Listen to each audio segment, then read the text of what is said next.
好，今天主题我们会特别来关心的是世宗全会即将登场，习近平接下来也做了一些动作，包括扫了军权，还有拼内循环。今天也会关注在2027年是否续任布局全面的摊开来了，中国式的霸权全面启动吗？今天一起来做关心。首先来关心到的是10月20号这一天呢，就会是中共的第20届四中全会会在北京正式的登场了。这一场会议不只是一个例行的政治会议而已，被视为是接下来习近平预期会在2027年继续的续任，亲自来贯彻“15五”规划的一个重要时间点。那么现在呢，最新来自于台湾的陆委会主委邱垂正指出，这一次的会议会有2大的看点，不管是在这个“15五”接下来的规划当中，或者是人事更迭，都是全球的这个民众还有投资人特别观察的2个重点。原因就是因为现在这个四中全会不止大家关心是大陆经济内部的一个问题，更是川普现在在整场贸易战之下，再加上接下来10月底的川习会，投资人现在要测看，先解读四中全会可能会释出什么样的讯息，他们才能做更好的一个投资布局。专家也做了一个分析即使川普他祭出了这个关税战，还有欧美针对大陆做了制裁，但是中国大陆上半年仍交出不错的 GDP 表现，达到了大概5.4%，超过5的一个亮眼成绩。但是下半年恐怕还是有一些要注意的部分，不管是在消费，不管是在投资，或者是外需受限等等。接下来的四中全会要如何习近平来扭转目前的局面，替2027年的连任来做铺路？杨老师怎么看？我在学校就是教国家发展实践与理论。那我在台湾的一些经济的这些工商团体担任顾问，有的时候会和他们一起到中国大陆去访问。过去几年来，疫情前、疫情后，你到了一些都市或者是这个省会的这些主导的这些都市里面去看的时候呢，他们都会告诉你，这整个城市的规划的蓝图，那刚开始我都觉得，这个好像就是像是做一个宣传一样。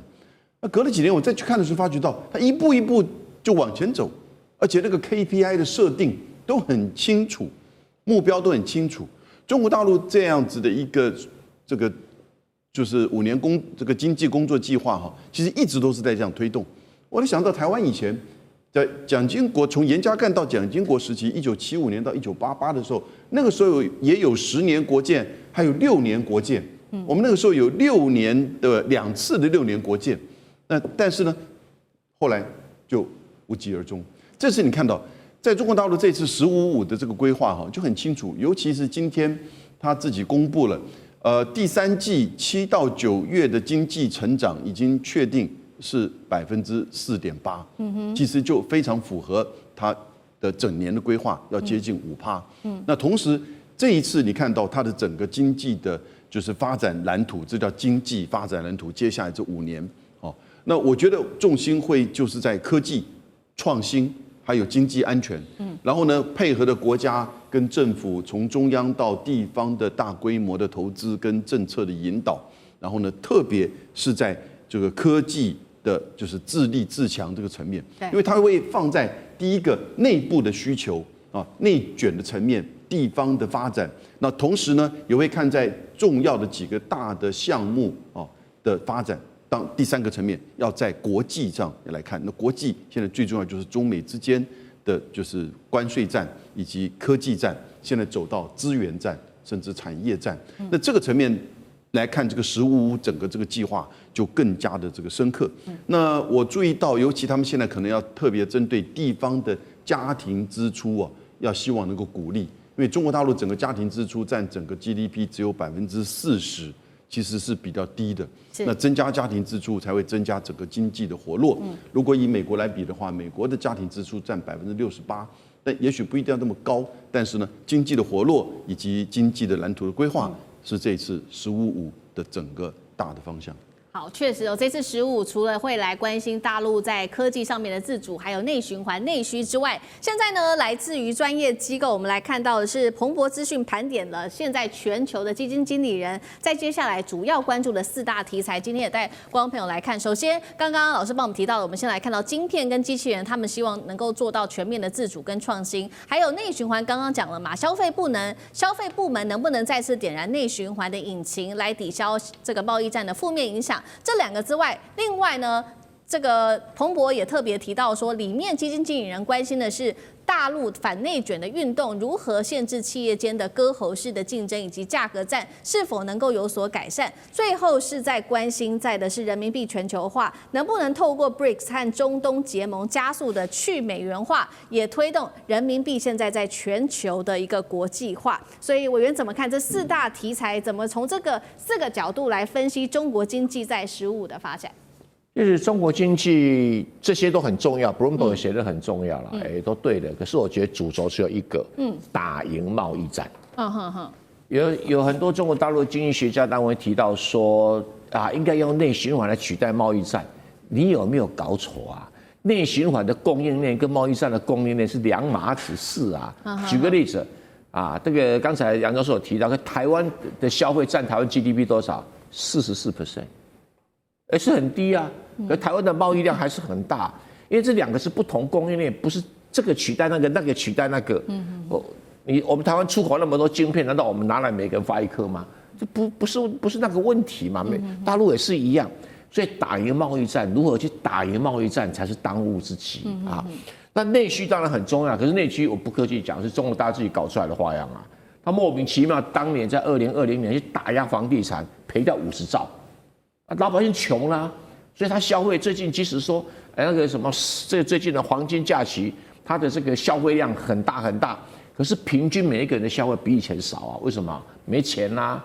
那主要就是因为房地产赔了，很多房地产赔了很惨，而且买房地产当时都是中国大陆新一代的中产阶级，他碰到第4中产阶级的灾难，现在还在康复当中，就是用那个日本那个野村什么那个什么证券的那个辜朝明讲的，在修复资产负债表，因为你的资产已经赔了，你就没有能力消费或者要降低消费嘛。中国这个问题要解决，房地产市场起来才有救啊，不然内需无救啊。它反内卷是对的，反内卷是财务问题，根本不是商品问题。为什么？举个例子，比亚迪为什么会被检讨？因为比亚迪它用了一个方法，就是跟别人竞争，杀价竞争。可杀价竞争的资金差距来自哪里？来自上游供应商的贷款的，那个收款期限往前拉，半年拉成1年。可是问题是你上游的供应商，他的这个给你的这个收款期限拉长了，他钱谁补啊？银行补啊。所以变成说整个都搅在一起。可是如果有些比较像小米，它可能没有那么多的力气，因为它汽车产量小嘛，所以它就没有办法去要求上游供应商把它的收款期限给拉长。那这样一来的话，在杀价的时候，光这个利息成本至少会杀个10%到20%。那我不晓得你这种内卷运动有什么意义呢？你是用财务力量来进行内卷，不是用品质啊，不是用完全靠这个零组件的成本降低。那有时候零组件成本降低去压缩上游，那也不是办法。我是觉得反内卷是要从什么？要从市场独占的角度，不是为反内卷而反内卷，而是说谁独占了这个市场，或者原料上下有任何独占、垄断价格产生，就应该要好好的打屁股。那科技创新，从 AI 啦、晶片啦、机械都很好了哈。那人民币全球化也对啦，但是不必急，人民币全球化。如果要搬钱给人家，那个不必啦。但是如果说付钱买铁矿砂那就 OK 哦，或者叫大家拿人民币来买黄金，这也都 OK。所以不要走错方向。好，这个是有关于在经济面是4中全会上大家接下来会来特别做关注的。不过呢，在这个4中全会举行之前，我们看到这个大陆内部其实有比较大的一个动作。国防部在17日正式的宣布，开闸了任内这个9名的高层军官，这当中比较有名的包括了军委副主席何卫东，还有军委政治工作部前主任苗华等等，一共是9人。那他们的理由是涉嫌严重的职务的犯罪，包括信仰崩塌、忠诚失守，所以要把他们开除党籍等等。那吕舰长怎么看？这个是如何牵动中南海的整体的权力？经过这一番的贪腐，习近平能够牢牢的握住军权吗？其实2013年以前那个时候，就是还有非常多的陆生，在台湾就读的时候，那个时候我正好也在念我的硕士学位。那个时候我就问过他们说，我们去参军的，在大陆参军的，是不是都是家里比较贫寒的？他们开始笑我，他说恰恰好相反，都是家里要有2个的才能参军。我说这真是让我们耳目一新，为什么是这样？因为贪腐。